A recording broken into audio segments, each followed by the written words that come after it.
इन्हें सब्सिडी भी चाहिए और ये बच्चे भी ज़्यादा पैदा करेंगे, आबादी बढ़ा रहे हैं ताकि एक दिन भारत को इस्लामिक राष्ट्र बनाया जा सके। इन संगठनों का और भारतीय जनता पार्टी के कार्यकर्ताओं का ये दावा है कि अगर आज मुसलमानों को नहीं रोका गया, हिंदुओं को नहीं जगाया गया तो भारत के लिए ये खतरा है। नाम विनय दुबे। विनय दुबे नाम था उसका विनय दुबे।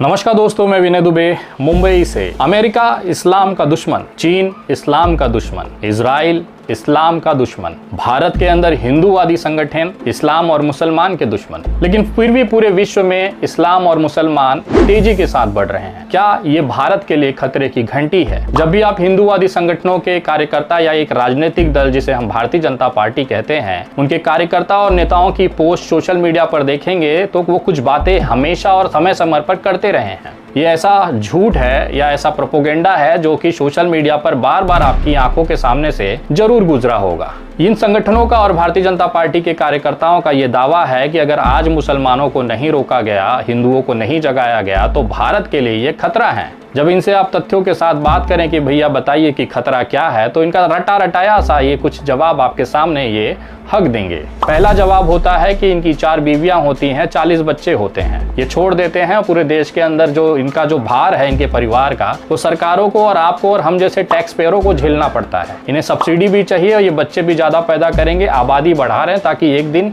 भारत को इस्लामिक राष्ट्र बनाया जा सके। दूसरा सवाल इनकी तरफ से ये आता है, रटा रटाया जो ज्ञान है ये इस तरह से खोदते हैं कि ये अपनी सगी बहनों से शादी कर लेते हैं, जो कि एक गैर कानूनी कृत्य है। जब इनके पास तथ्य नहीं होते तो ये आ जाते हैं 9 साल की आयशा और पैगंबर मोहम्मद के विवाह वाले कृत्य को लेकर। उनका ये दावा होता है कि मुसलमान अपनी छोटी छोटी बच्चियों के साथ, बुजुर्गों के साथ विवाह करा देता है, उनका यौन शोषण करता है, यौन उनके साथ उत्पीड़न किया जाता है छोटी कम उम्र की बच्चियों का। और ख़ास तौर पर ये अपने महिलाएं, अपने घर की जो बच्चियां हैं, इसकी कम उम्र में बुजुर्गों के साथ शादी करा देती हैं, ऐसा इनका दावा है। जब ये सारे तथ्य खत्म हो जाते हैं तब ये उतर जाते हैं अपने असली औकात पे, यानी कि जिहाद पे।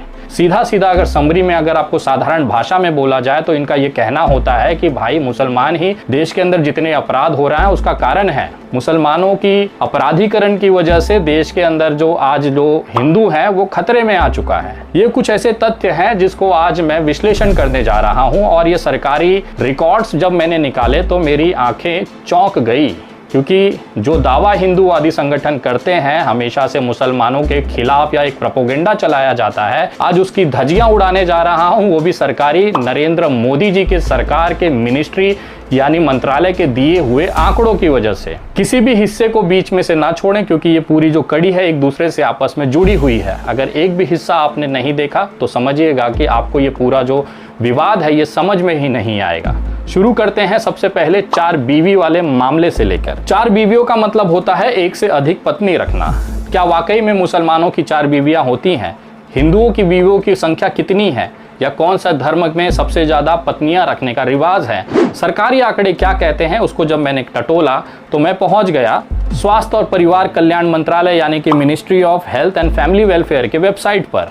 यहाँ पर एक सर्वे किया गया था 2019 से लेकर 2021 के दौरान। इसे कहते हैं सर्वेफाई। अगर आप भी चाहें तो इसकी वेबसाइट पर जाकर चेक कर सकते हैं। जब ये सर्वे के आंकड़े मैंने निकाले तो मैं अचंभित हो गया।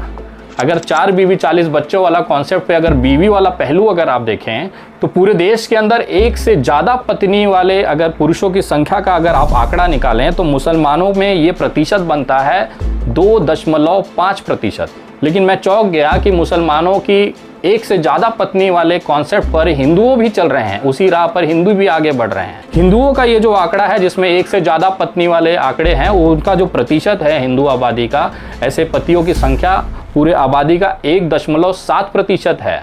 ये हिंदू आबादी का ये हिंदू परसेंटेज है जिनकी एक से ज्यादा पत्नियां हैं। क्रिश्चियनों में भी ये आंकड़ा बहुत ही आश्चर्यचकित कर देता है। इनका जो आंकड़ा है वो है 2.1%, यानी कि 2.5% मुसलमान ऐसे हैं जिनकी एक से ज़्यादा पत्नियां हैं, 1.7% हिंदू हैं जिनकी एक से ज़्यादा पत्नियां हैं, और क्रिश्चियन में 2.1% ऐसे लोग हैं जिनकी एक से ज़्यादा पत्नियां हैं। ये आंकड़े जो हैं मोदी सरकार के मंत्रालय के ताज़ा आंकड़े हैं। अगर मुसलमान की आबादी को 25 करोड़ माना जाए और उसमें से 60% घटा दीजिए, 25 करोड़ कुल आबादी मुसलमानों की है, जिसमें से 7% 60% अगर आप महिलाओं और बच्चों को बगल कर दिया जाए तो ये आंकड़ा बनता है 15 करोड़ के आसपास। इस 15 करोड़ में अगर आप 2.5% बहुपत्नी वाले, मतलब एक से अधिक पत्नियों का अगर आंकड़े के हिसाब से आप कैलकुलेट करें तो जो संख्या बन के आती है वो आती है 37,50,000। मतलब 37,50,000 ऐसे पति इस्लाम और मुसलमान के मानने वाले कौम में हैं जिनकी एक से ज़्यादा पत्नियां हैं। लेकिन अभी रुकिए, हिंदुओं की तो बात ही नहीं हुई है।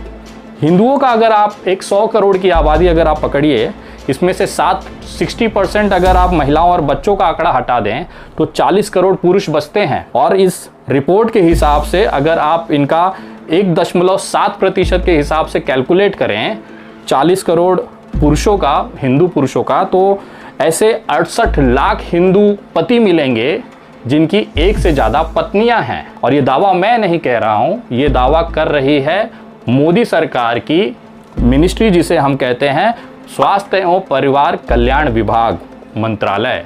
ये उस विभाग के आंकड़े हैं जहां पर ये कहा जा रहा है कि देश के अंदर 1.7% हिंदू पतियों के पास भी एक से ज़्यादा पत्नियां हैं। क्रिश्चियन में यह आबादी 2.1% के आसपास है। तो जो ये लोग हिंदूवादी संगठन दावा करते हैं कि भैया 4 बीवी और 40 बच्चे वाला कॉन्सेप्ट, उसमें से जो 4 बीवी वाला कॉन्सेप्ट है उसमें हिंदू भी पीछे नहीं है। देश में 68 लाख हिंदू पति ऐसे हैं जिनकी एक से ज्यादा पत्नियां हैं। और अगर मुसलमानों में ये आंकड़ा देखा जाए तो केवल 37,50,000 के आसपास ऐसे पति हैं जिनकी पत्नियां जो हैं एक से ज्यादा हैं। तो ये तो हो गया भैया 4 बीवी वाला हिसाब, जिसमें कि हिंदू पुरुष भी अपने मोर्चा थामे हुए हैं, कहीं से भी पीछे नहीं है। तो मुझे नहीं लगता कि ये जो बकवास और ये झूठा बात फैलाया जाता है इसमें कोई दम है कि मुसलमान 4 बीवी और 40 बच्चे रखता है। हिंदू भी कहाँ कम है भैया, 68 लाख के आसपास तो हिंदू भी पति ऐसे हैं जिन्होंने एक से ज्यादा पत्नियां रखी है।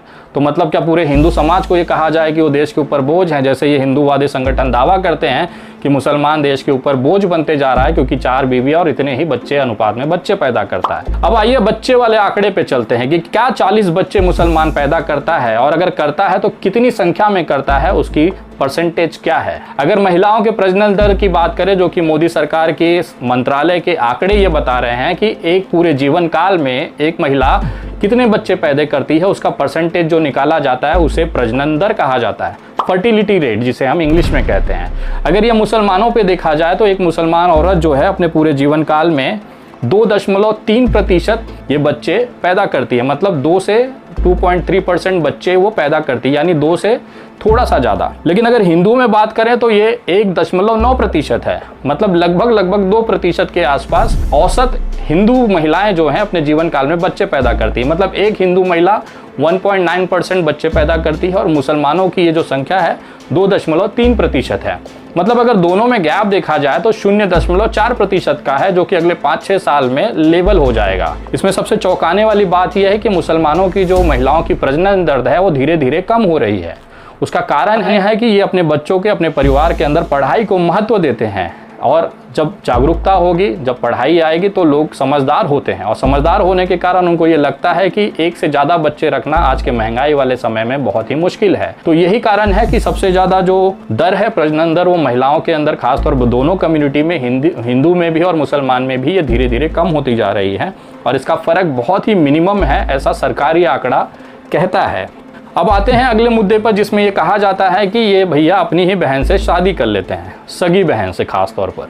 तो भैया ऐसा है कि ब्लड रिलेशन मैरिज जो है, ये सरकारी आंकड़ों में भी इसके आंकड़े उपलब्ध हैं कि किस धर्म में कितने प्रतिशत लोग अपनी ही ब्लड रिलेशन में शादियां कर लेते हैं, मतलब आपस में शादियां कर लेते हैं, एक ही परिवार में शादी हो जाती है, उसको कहते हैं ब्लड रिलेशन मैरिज। अब सरकारी आंकड़े के हिसाब से मुसलमानों की ये जो बहनों से शादी करने, खासतौर पे ये जो अपनी ही बहन से शादी करने वाला जो कॉन्सेप्ट है, उसका जो परसेंटेज बन रहा है वो है 15.8% ऐसे लोग हैं मुसलमानों में जो अपने ही ब्लड रिलेशन में शादी करते हैं। बौद्ध धर्म में भी ये आंकड़ा 14.5% का है। मतलब अगर आप मुसलमानों को ये कहें कि वो अपनी सगी बहन से या बहन से ब्लड रिलेशन में शादी करते हैं, तो बौद्ध धर्म में भी सरकारी आंकड़ों के हिसाब से ये प्रतिशत जो है 14.5% है। मतलब मुसलमान और बौद्ध धर्म में ज़्यादा फर्क नहीं है।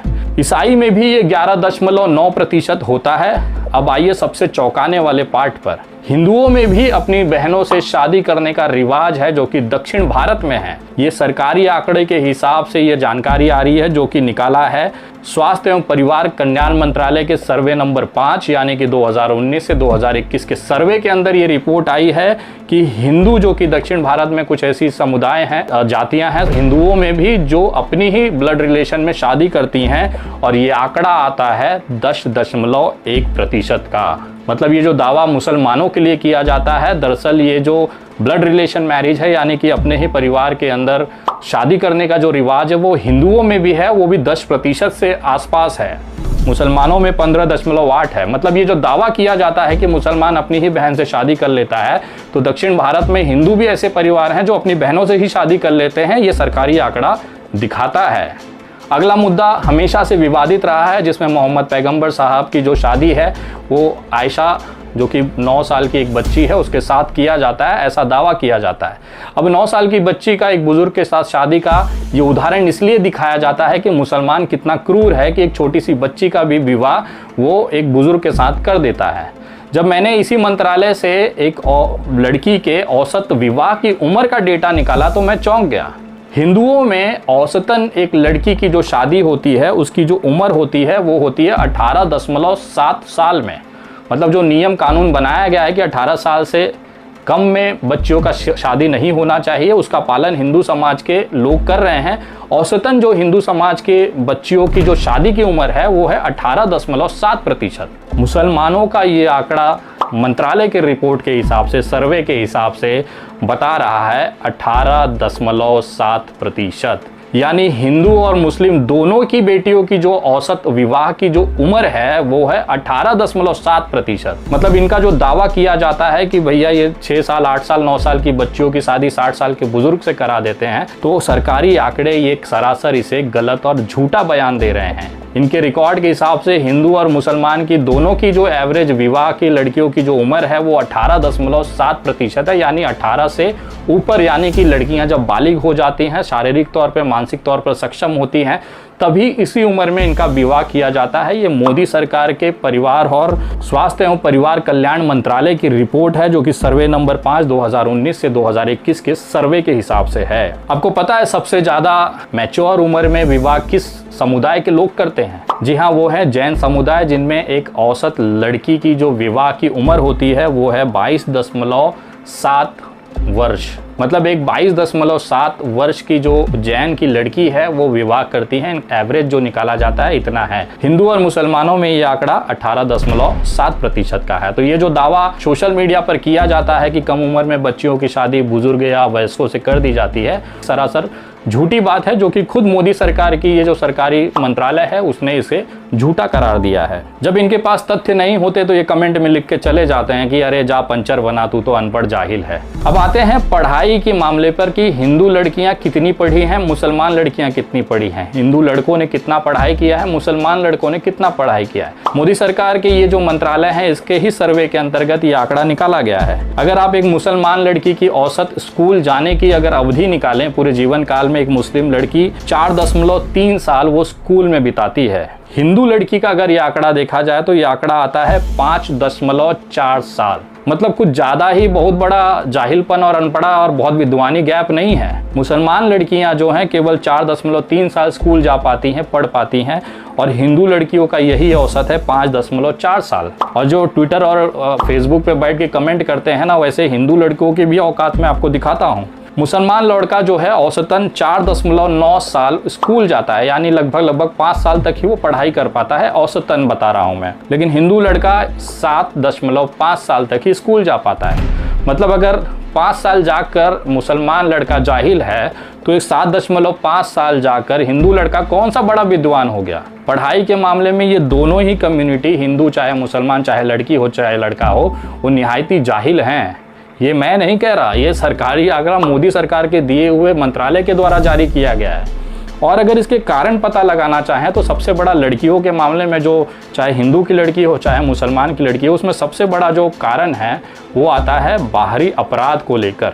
जिस तरह से लड़कियों के प्रति अपराध देश में बढ़ रहे हैं, उससे खौफ खाकर जो परिवार हैं, माँ बाप हैं, वो अपनी बच्चियों को स्कूल नहीं जाने देते। ये सबसे बड़ा कारण लड़कियों के मामले में निकल के आया है।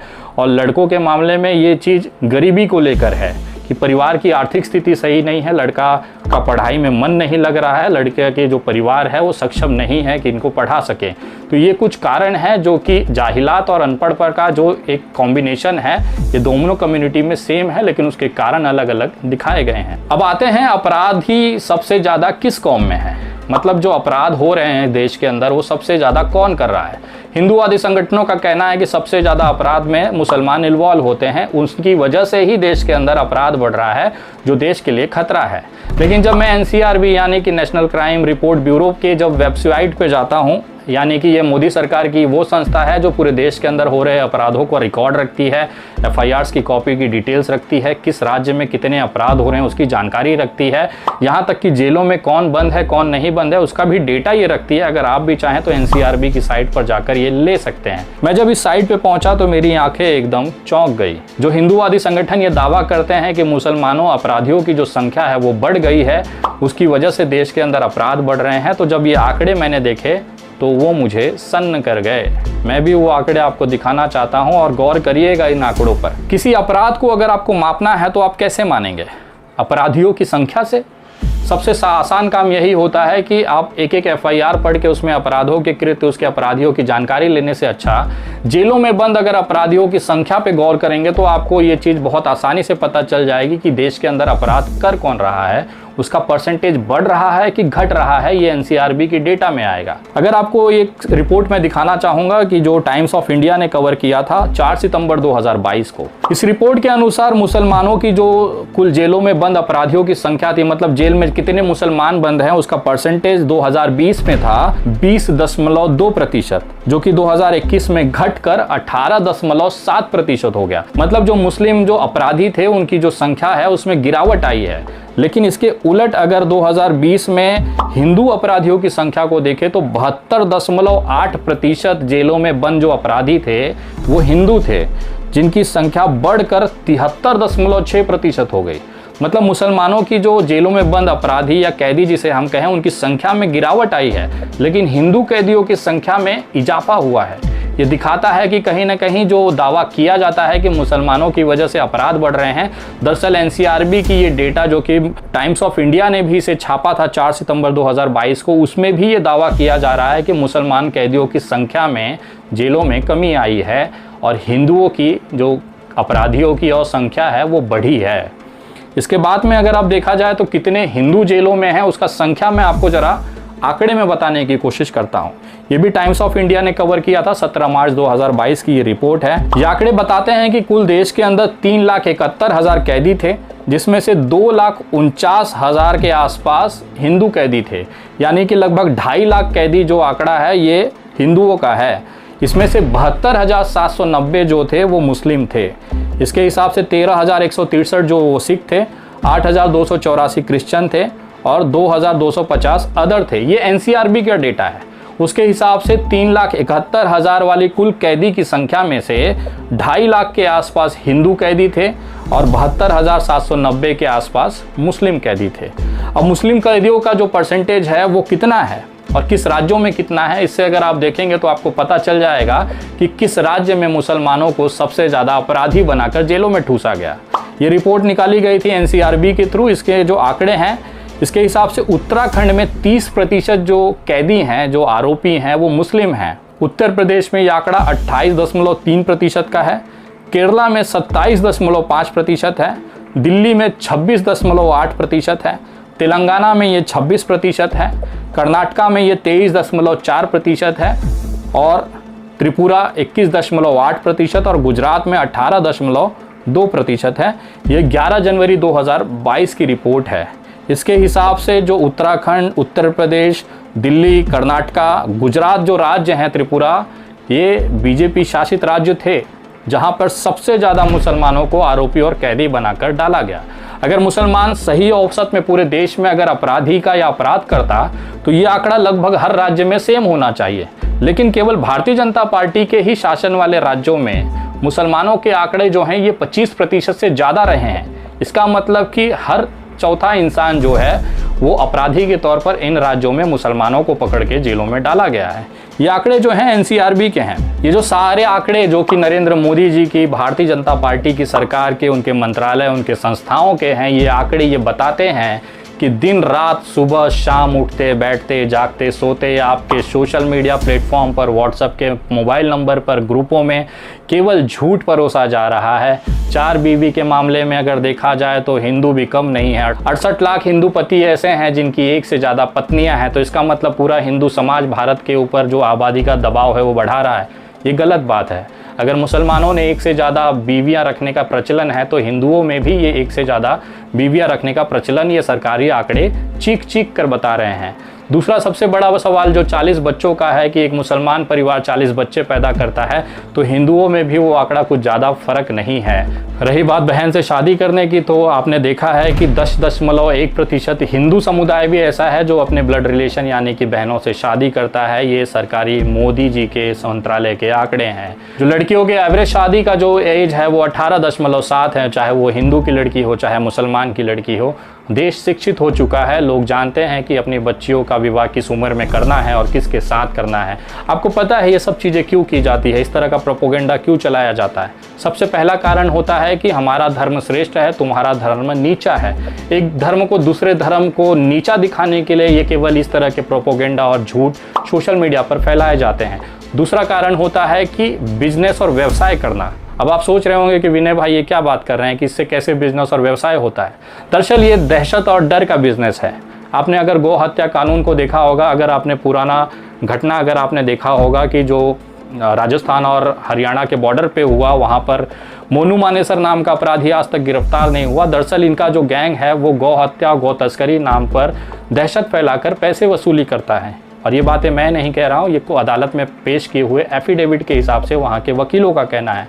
बहुत सारे मामले इनके खिलाफ चल रहे हैं जहाँ पर गाय या बैल ले जाते समय, भैंस ले जाते समय अगर आपको ये पकड़ेंगे, अगर इनके मन मुताबिक आपने इन्हें पैसे नहीं दिए तो ये आपके साथ मारपीट कर इसी गौ हत्या कानून का दुरुपयोग करते हुए आपको जेलों में ठूस देंगे। और जिस दिन आप इन्हें पैसे पहुंचा देंगे ये केस वापस ले लेंगे या आपका नाम उसमें नहीं डलवाएंगे।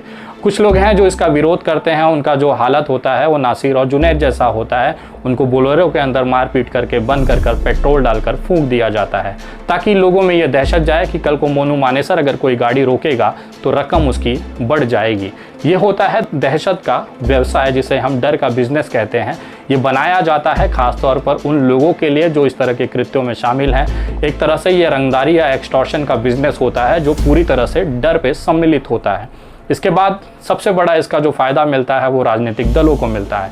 हिंदू मुसलमान करके ये वोट का पोलराइजेशन करेंगे और उसके बाद हिंदुओं को ये दिखाएंगे कि देखिए मुसलमान 4 बीवी 40 बच्चे रखता है, अपराधी उनके बढ़ रहे हैं, ये अपनी बहनों से शादी करते हैं, ये कम उम्र की बच्चियों को बुजुर्गों के साथ यौन शोषण या बलात्कार जैसी चीज़ें कराते हैं शादी के नाम पर। हलाला उसमें से एक है। इस तरह की चीज़ें को डर दिखाकर ये बताया जाता है कि अगर आप अभी भी नहीं जागे हिंदुओं तो शायद कल को आपके घर के अंदर भी ये चीज़ें होंगी। लेकिन ठीक इसके उलट उसी राजनीतिक दल की जो सरकार है भारतीय जनता पार्टी और उनके जो मंत्रालय हैं ये आंकड़े कुछ और ही कहानी बयां करते हैं। लेकिन देश के अंदर एक ऐसी सैकड़ों लोगों की ग्रुप बैठती है जिसे IT सेल कहते हैं। उनका यही रोजी रोटी है झूठ फैलाना और 2 रुपया कमाना। वीडियो आपको कैसी लगी है कमेंट करके ज़रूर बताएं। अगली वीडियो की रिसर्च किस मुद्दे पर हो वो ज़रूर लिखें ताकि उस पर रिसर्च कर वीडियो बनाई जा सके। अगर वीडियो आपको सही लगी हो तो कृपया भारत के हर मोबाइल तक इसे ज़रूर पहुंचाएं। खासतौर इस देश के हिंदू भाइयों के मोबाइल तक ये जाना बहुत ज़रूरी है। अगली वीडियो बहुत जल्द, तब तक जय हिंद, जय महाराष्ट्र।